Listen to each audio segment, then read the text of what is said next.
খালি মোৰ লগতে একো সমস্যা নহয়, সমস্যাটো আমাৰ সকলোৰে লগত।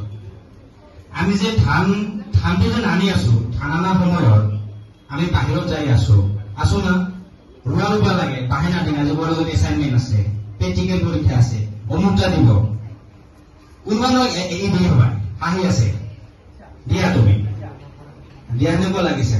গতিকে কোনোবা আমি কিবা বাহানা দি কিনে যে আমি আহো, ইয়াতে আমাৰ সমাজৰো ভুল। সমাজ মানে আমি কোন সমাজ কৈছো? আমি ছাত্ৰ সমাজ।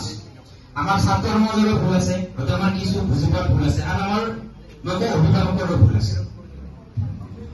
মোৰ ক্ষেত্ৰতে মই কওঁ, এই যে মই যে নাথাকো, ধান অনা সময়ত এনে গোটেই দিনটো ঘৰত আছো, যে দেখিবলৈ 2টা বাজিল, সৰ্বনাশ পালাও এখন। এই ধান অনাৰ সময়ত যে মই পাঁচটান দিছিলো, পলাই ফুৰিছিলো, কিয় পলাই ফুৰিছিলো? এই বিষয়টো লৈ না মোৰ ঘৰত কোনোবাই কিবা মোক বুজাইছে, না ঘৰত কোনোবাই